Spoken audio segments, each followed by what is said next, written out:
here to present you the results of the recent research that AMMITEC conducted with the topic cyber maturity in the maritime industry. So the aim of this research is to assess the maturity of cybersecurity in the Greek shipping industry. It consists of 19 questions, and it has been answered by 50 leaders, IT leaders, CIOs and ICT managers.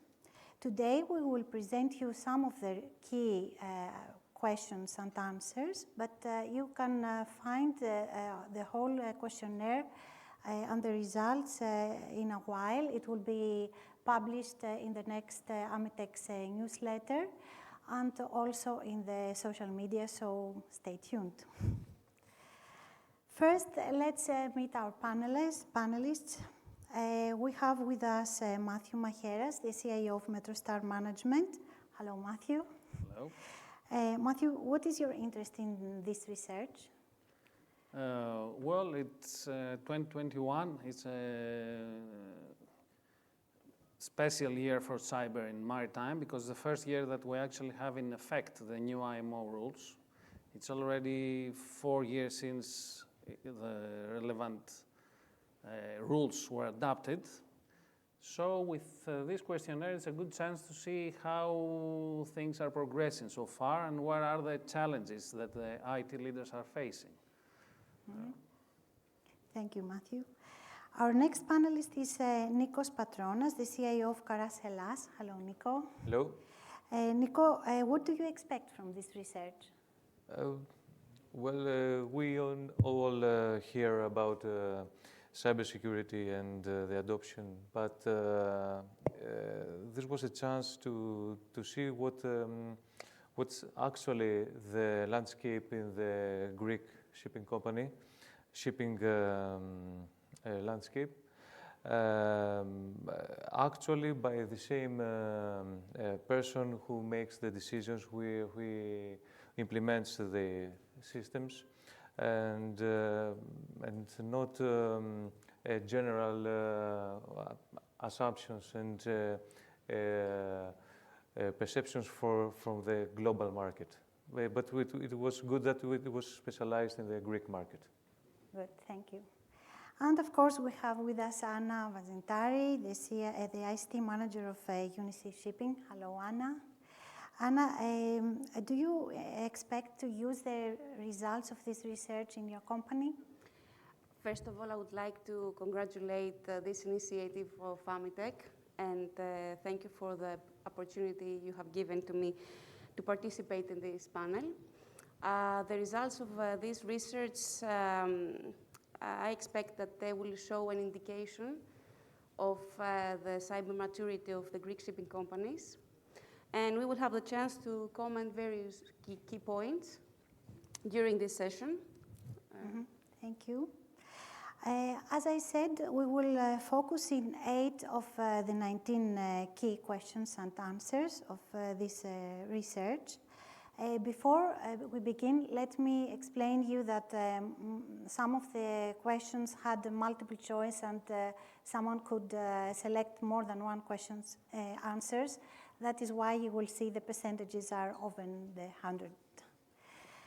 So let's go to question number 1, which is what security measures has your company implemented to ensure proper protection against cyber attacks? So as you can see, the companies have implemented already different tools, from next generation firewalls to mobile management and endpoint protection, two-factor authentication and various others. So Matthew, I would like to ask you, do you know if there is a tool that companies can assess the various opportunities that are available in the market?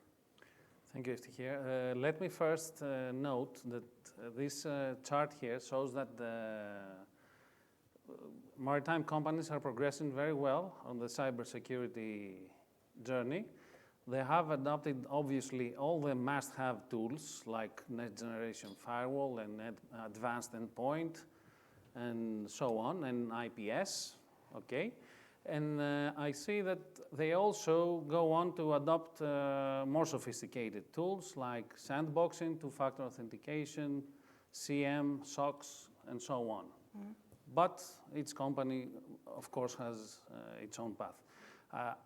When it comes to the selection of tools, that's exactly one of the biggest challenges that we're facing. Well, most of the vendors are coming to us promoting aggressively their solutions. Some of them even claiming they have the panacea to solve to cure everything we have. Well, all of us, all the experienced managers know that there is neither a single cure for all, nor a single size of solution for all companies. So that's why in AMMITEC we have decided to go on with an initiative to build such a guideline for the evaluation and selection of cybersecurity tools. And of course, this will be done together. We will call the vendors, who already said to some of them, whoever is interested to come and build a joint work group with AMMITEC members representing the industry and the vendors to build some common ground on how do we evaluate, how do we choose in order to minimize our cyber risk on the one hand and meet the budget targets on the other. Because, you know, just to buy all those, you need millions, yes, as I see them. This is a difficult balance. We have to. You just go out and shop all of it. Mm. Okay, thank you, Matthew, for this interesting information, and we all look forward to this initiative from AMMITEC. Can we move on to the next slide? So, question number 2. Does your organization employ a dedicated person responsible for cybersecurity? We see that 74% say no, and just 26% say yes. So, Nico, in your opinion, Anna, in your opinion, do you believe that it is necessary for a company to employ a dedicated person for cybersecurity? And if yes, who do you think that should be? Thank you. There are various criteria to consider before answering to this question. Mm-hmm. First of all, I would say that it is the size of the shipping company, and then how cyber mature or how the management commitment is there to support the cyber strategy of the company. For sure, the new challenges of this cyber era impose the need for an in-depth investigation of this sector. So the heavy workload of the ICT departments, but the criticality as well that these sections should be dealt with, reasonably raise this question to all of us. In my opinion, for small to medium-sized companies, maybe this can be absorbed by the company structure, meaning that all the departments involved should take the appropriate responsibilities, but also the appropriate training to support these new responsibilities and duties for cybersecurity. Whereas in the large shipping companies, I believe that the dedicated person or even department should take over the responsibility of cyber responsibilities. This does not mean that the other departments of the shipping company, the responsibilities are waived, but this person or department can be the liaison for among all the departments for this cyber security strategy of the company. Mm-hmm. Thank you, Anna. I think your answer explains the percentages we see. Next question. Can you change the slide, please? Next question is, do you carry out penetration testing? we see here that about 80% say yes, they do. Some of them with external and some of them with internal resources and experts. But we still have 26% that does not carry out penetration tests. So we all know that penetration tests is a tool to assess and improve our cybersecurity. And I would like to ask you, Nico, how can you explain the no answer? Do you believe that this is because of budget or lack of cyber awareness?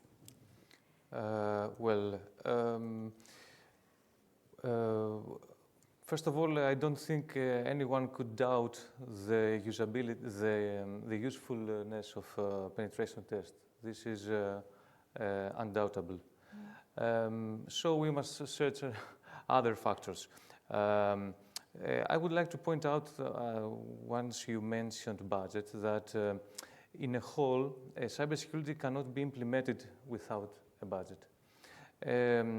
So if there is no budget in place, you cannot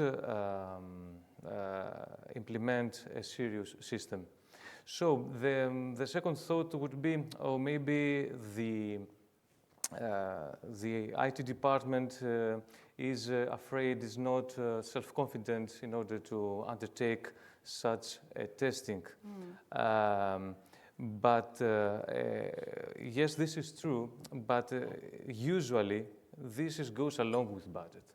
I mean, if you don't have a budget, you cannot have a complete cyber protection system. So what's the point of spending more money on security? That is, to talk with numbers,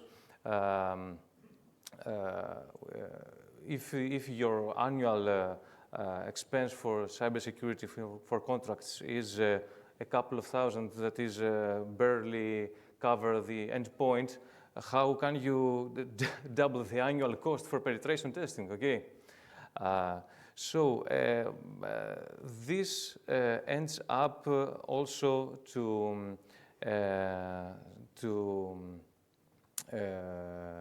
management commitment. If the budget is there, there will be a proper cyber protection system, and and then the penetration test will follow. In my opinion, if there's no budget, the option of penetration test is already rejected before ICT has an opinion. That's true, that's true. And what about the other aspect? You said that some IT departments are a little skeptical. What I want to say, what I wanted to combine these two reasons, because if the IT don't have the funds, cannot implement such a system, so they are afraid, they're not self-confident. This is dependent. If I might add to that, I think it's also a small part of it owes to the privacy consideration of the owner, the typical owner. That's true. Who's gonna mess with my system and trying to bring them down, and how do I know they don't get in my data? Not so educated concern. But I think there is that concern. So it's real. Yeah. It is also a matter of maturity. Yeah. Okay, thank you. Let's move on to the next slide. And the question here is, do you assess your cybersecurity status on third-party companies which are considered critical for your business? The results tell us that about 49% say yes, in various ways. 59% say no, and from the yes, only 8% are using tools to do this assessment. So I would like to start here, Matthew, and could you please tell us your opinion? Do you think that this percentage should be increased? And also, If the companies assess their business partners, should they do it prior to agreements with them? Let me just say that third-party assessment, it's relatively new, okay? There are a couple or more offerings in the market. What they do, to just have it clear what the offerings are, is that they get publicly, it's not a penetration test, okay? No. It's publicly available data like blacklists, like lists of IPs that have generated attacks, combined with other public data, for example, the IP range of a certain company, for example, my company or Microsoft or whoever it is. And if you combine all them together, you get a risk factor, you get an index. So they give you back this index for your partner and for yourself sometimes. That's what they're selling. And it's an easy and difficult stuff. It's easy, the concept is difficult to have all this data accumulated and make sense, to make them have meaning. So it's a new offering, and not everybody sees the value in it. That's a problem, I guess. And some of these offerings, from my experience, are relatively expensive for the mid and small market, yes. I'm not talking about only multinationals. So there's a balance of the value we see into this and what we have to pay for it.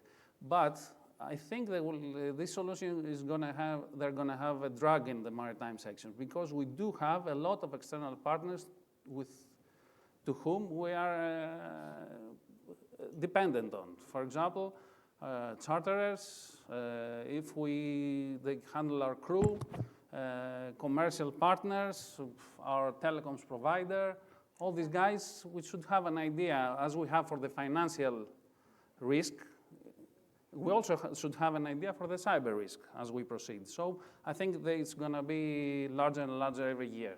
So number. it's something that it's emerging, you think? Yeah. Yes. Okay, thank you. Next slide, please. That's an interesting question. What do you think is the main obstacle in improving your organization maturity preparedness in cybersecurity? We see here that the results, especially the management commitment and the budget that we talked before, is a main obstacle. So, Anna, do you think by viewing these results that companies take cybersecurity seriously? Well, in my opinion, the shipping companies are in their early stage of their cyber maturity. The main reason for that could be the lack of management commitment. As with every major change that is being performed within a company, in order for that to be successful, the management should be there and support every step of it. Based on the results we see in this question, such as the lack of budget or understaffed ICT departments, we may get the conclusion that maybe there is lack of management commitment, and this should be taken really into consideration when we try to increase the cyber maturity of a shipping company, or trying to support and conduct or develop the structure of the cyber strategy of a shipping company. Yeah, we all hope about this. Nico, we talked before about the IT departments and their heavy workload. So do you think that companies believe that cybersecurity is an IT issue or not? Well, nobody can deny that on the technical aspect at least, this is about data traffic, data access, data availability. So this is an IT task. But if the game was played only about building a fortress around with every available available technology, self-defense technology, and with unlimited budget or everything, all would be nice, and ICT would have the full responsibility. But the fact is not this. Every user has access to the internet. Every user can make irresponsible web browsing, may do greedy email reading. So it is an untrusted, it is every user is a potential backdoor in the company.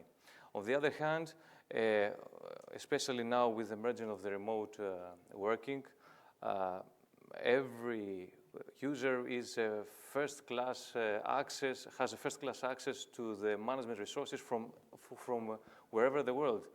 So, so he is also a potential risk. Who can protect this? Which technology can protect from a lack of culture, a lack of cybersecurity culture from the users? Yes. Who can protect the user from typing a password in a public place on an airport, or leaving its token? Okay, technology supplies tools, dual authentication systems, but who can prevent a user to leave around the office his token, her token? Okay, so this cybersecurity culture must be adopted by users, and even if ICT takes measures, even implements it through the policy about behavior, about physical access, and all this stuff which is are not clearly technical, even in this side, it needs the management determination, the management commitment that it will impose these measures to the user, and even this is not enough. Even then, the user, each user itself must comply, must obtain a culture. Yes. Okay, every user is a single user. A single user under the proper unfortunate circumstances can become a breach. So both management determination and user culture.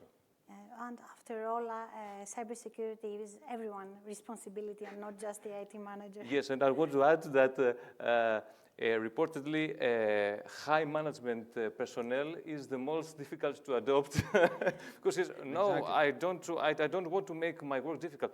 It is difficult.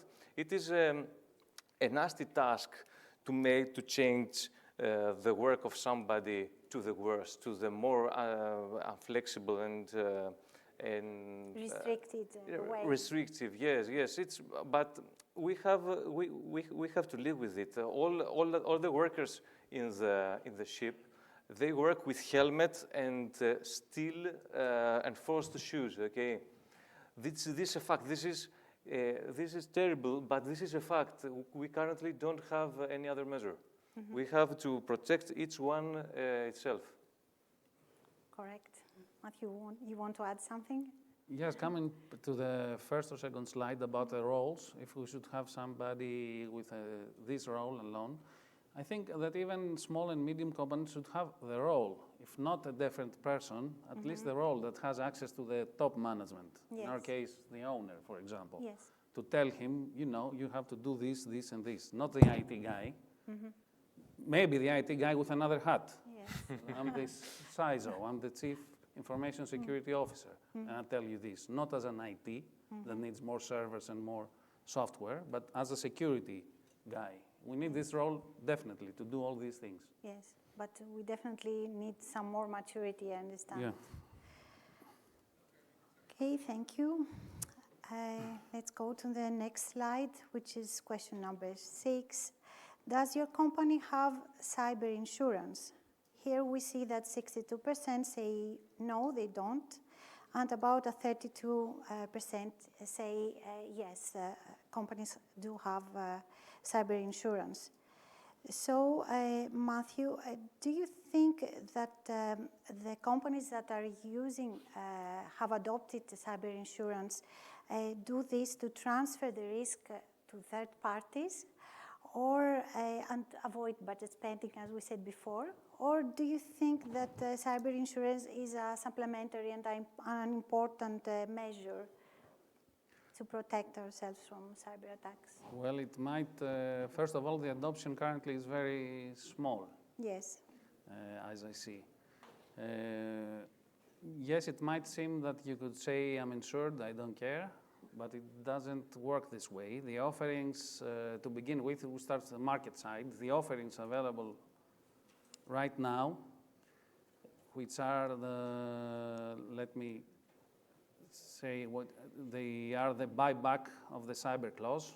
In all contracts, there's a clause that says that they don't cover cyber cases, cyber incidents, and the insurance company offered to buy you back this clause. They also have appeared in loss of hire, also not covered for cyber cases. So there is a special product to cover loss of hire in case of cyber attack. And the same goes for the hull and machinery, a different kind of insurance. So we have these three distinctive offerings.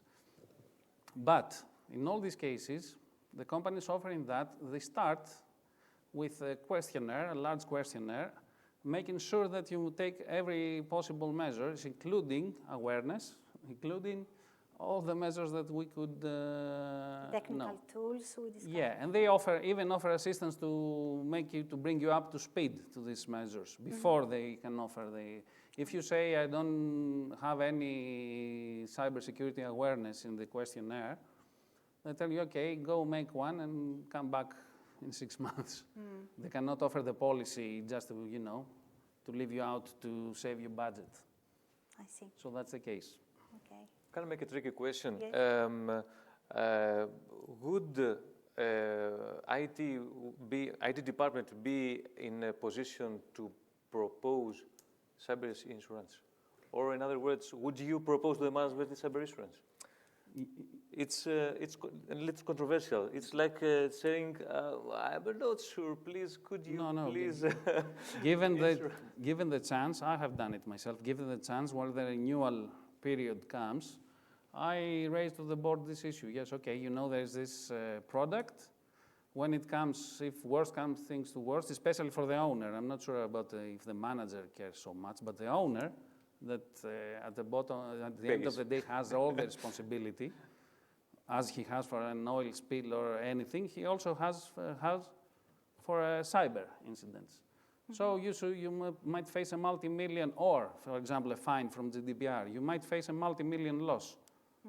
It's not a funny thing. And then firing me won't save you the money. That's my, firing me saves you some thousand. Okay, but the millions will be there. If you have an insurer, you save all the millions. Sorry, this is what I would like to comment here. That first of all, this question is an indication as well for the cyber maturity of a company. Cyber insurance is a really new area to deal with regarding cybersecurity. But also, in my opinion, it requires the collaboration of many departments within a company, legal, commercial maybe, the upper management, or even ICT for the technical matters. So it is a really new era regarding cyber insurance, and as time goes by, we will see it more and more frequently to be a major discussion point within the shipping companies. And I think that, again, it proves that cybersecurity is not just an IT issue. Yes, correct. Okay, thank you all. We have 2 last questions, and I would like to see them together.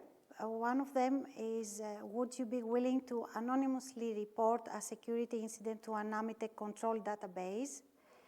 We see that 98% say either yes or okay, it seems a good idea, but difficult to implement, so I take it as a yes. And the second slide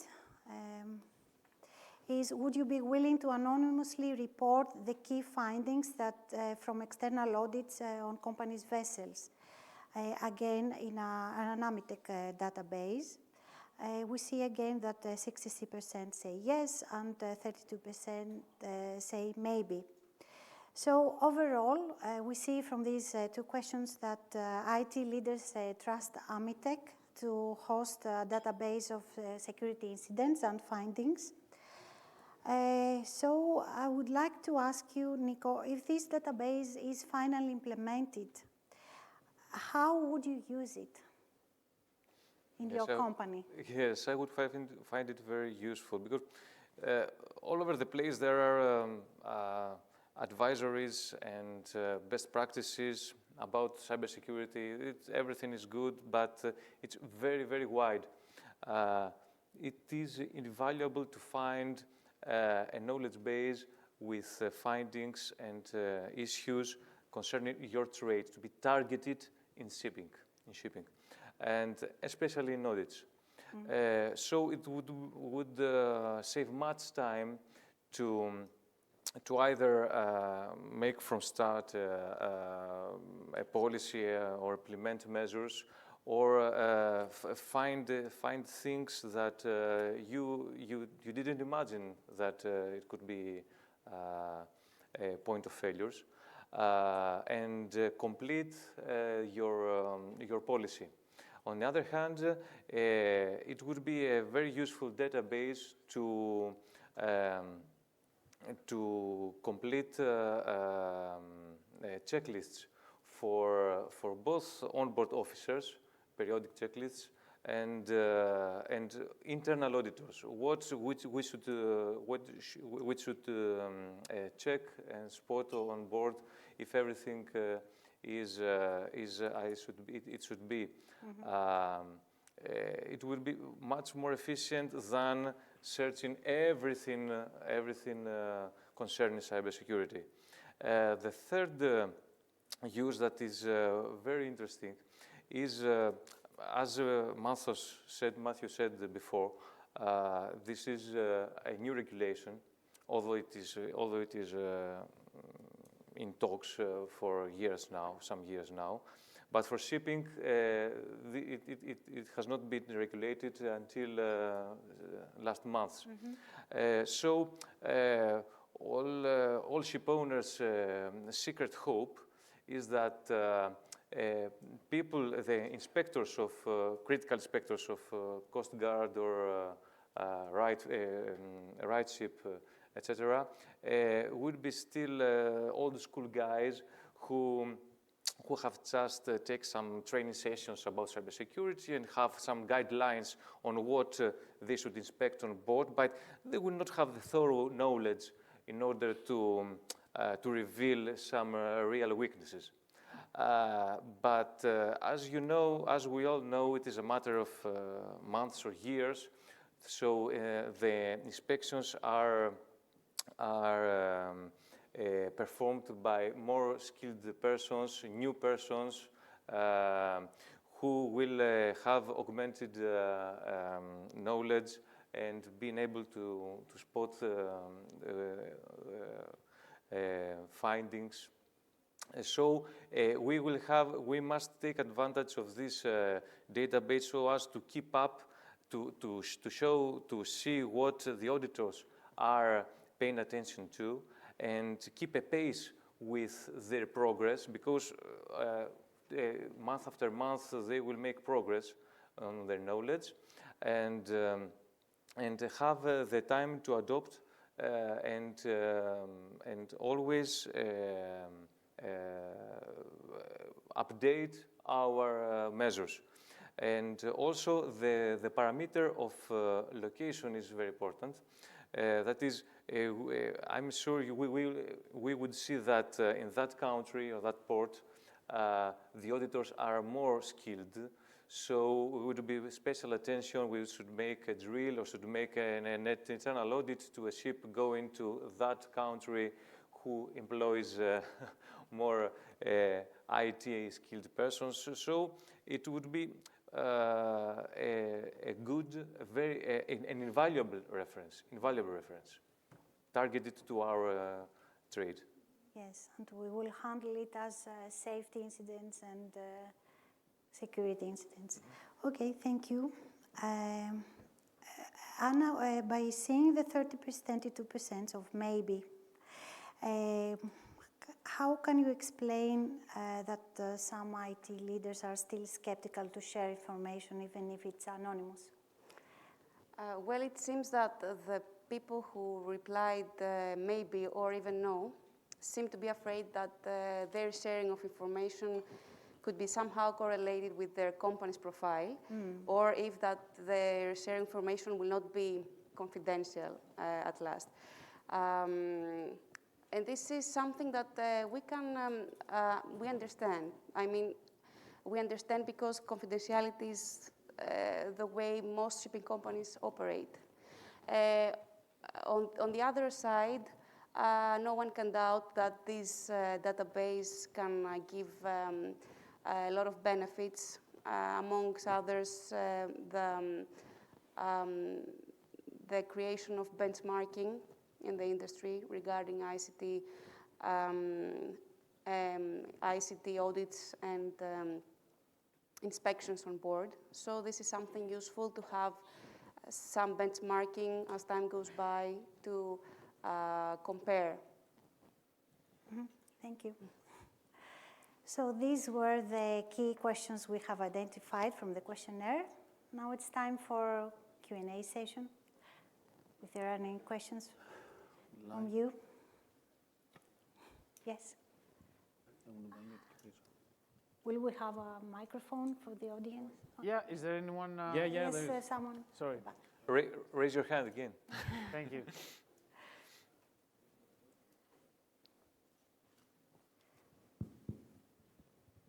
Hello. Given that by definition, based on OSI layer, you cannot find a solution on an attack initiated on a lower level while you are trying to find a countermeasure on an upper level. For example, if you have an attack at layer 2, you cannot defend it in layer 3. So, in vessels, you have the biggest, strongest telecom loopback in the world. Still, no maritime companies apply any solution on that. This ends up in a good question. Does physical security and layer 1 protection is included in the cybersecurity SIEM of maritime companies? Yes, Anna. It depends on how each shipping company has conducted the cybersecurity procedures. I believe, in my opinion, that the physical security should be a critical part and fundamental part of each shipping company's cybersecurity strategy, among other technical measures that should be taken to protect the other layers, as you already mentioned. But physical security is something that should be mentioned and should be followed by anyone. Either this person is on board or this person is ashore within the office premises. So physical security is something that should be written in the manuals of the company, the procedures, and should be followed, and everyone should comply with that. Yes, I think we all agree with this. Yeah. Yes, of course. We also apply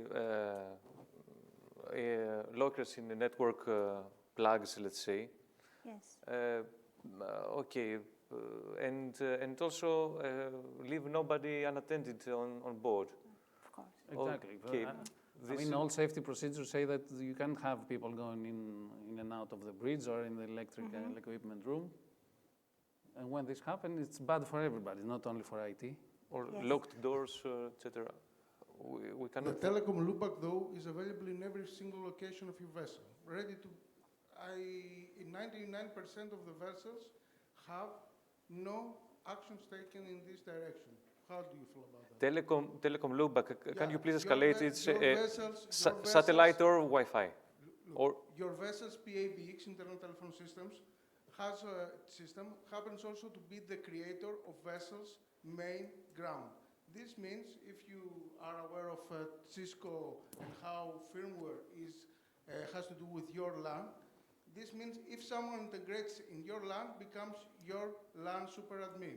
Moreover, the equipment of satellite, for example, the FPB, For example, Sailor in pin 6 of I/O has internal connection, external connection to ground. This is normal because this equipment understands how things go. So, if someone integrates that, this means you are out of control. The guy is the administrator of both LAN and you're one. Do you have any countermeasures on that? Yeah, may I comment on that? Sorry for just taking into consideration. I would reverse the question. Is this your major cyber risk? According to my opinion, have been in IT, is the users are like 50% of cyber things that happen. So is this based on a risk assessment exercise, and you have valued the impact, the probability, et cetera, and all those go down to your Cisco iOS? No, it has to do anything with Cisco. It has to do how Ethernet firmware and is based. My opinion is that if you don't have foundations and someone on an assumption can have a cough in your vessel and becomes the super admin of your network. Totally understand. So to give you an example that has happened to many of us. Let's not go. I mean, I can easily follow you, and this is my passion, and we can go, truly and deeply technical. But I think that there are more fundamental questions to be answered. And, there are, for example, I don't know how many of you or how many of those colleagues actually do report cybersecurity at their board or at the owner. Do you have that? We had this question. This question. Yes, we have this question. We have to wait to see. So there you go. Yeah. There's another thing, and also drawing from my experience, because I am really lucky enough to currently working on Maersk. I suppose you already know the Maersk incident. We have been working from Greece, maturing their cybersecurity posture for over a year now. And I have to admit, and with all the respect, this is none of their main focus. Their focus is pretty much what the survey mentioned around awareness, around culture, around all these elements. And if we solve this umbrella, then we can go down to the level of detail. But more than happy to discuss this technical issue. I would like to understand a little bit better. To tell it very, very simple, what we see many times on vessels is that a crew creates its own, let's say, sub. Indeed. And this, if we end up. There are countermeasures. The secure network with an unsecure network, this ends up to. There are. My feeling, again, is all rely on awareness. And there are a number of Greek shipping companies, you already know better than me, that have suffered ransomware, and this is all due to the awareness part, not due to the technical controls that all of the colleagues implement. So any other questions for this panel? Yes, please. Could we make this one brief, because we are going to have Yeah. One last question. Sorry for that, Rob. My fault. You had a question for your members saying that they would like to get some security certification on probably a vendor solution. Do you have more information about that? Do they mean a management process that tightens the procedures a little bit, or an actual security certification that comes from a class? About the tool, maybe. Not certification. You're talking about the guidelines. The guidelines. Maybe I'm wrong, but I think it was saying something about security. What AMMITEC is about to create, together with the vendors, is guidelines. As we have the very nice guidelines by BIMCO and partners, 4th edition right now, which outlines pretty everything you have to do for cyber, which is a fantastic reference tool. However, you cannot just go from page 1 to page 45. It's a reference, not guideline. Exactly. You cannot go from page 1 to page 45 and implement everything there is there. Okay, you need 1,000 years and $2 billion. Okay, so what we need, it's a practical tool that we need to create for us, IT managers, IT leaders, OT managers, let's say, because we have all these discussions, the same to that end. OT and IT, it's the same needs. We need a tool. How do I evaluate? When you come and tell me I have the perfect solution, my firewall catches the hacker before he even thinks that he's going to hack you. Okay, that's one point. The other guy tells me, okay, I'm going to catch the packet that the hacker sent, before it begins going out of the network. Another point. So everybody has his own point and his own approach. I do such a good awareness, says the other vendor, that you don't need firewalls at all. You just look at them and they disappear. So everybody has a perfect solution. As we know, in fact, you implement all of them and still there are holes. So we try to make a guideline. How do you evaluate? How do you balance cost and effect? And how do you choose? How do you present this to the management? Because it's also a good thing about the database.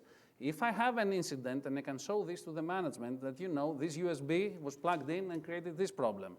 So give me money to buy USB locks. To say the very simple, I always say that because everybody understands what a USB lock is. Okay, don't punish me for that. But for this thing, if I have a tool, a standard procedure, agreed by the vendors, okay? If Cisco agrees and Fortinet agrees and Kaspersky agrees and CyberOwl agrees and I don't know who else agrees that these are the rules, I can go to my management and say, okay, I follow the rules and that's my path. Give me the money and go your way. Eftihia, Matthew, Nikos, Anna, thank you very much for this very interesting panel.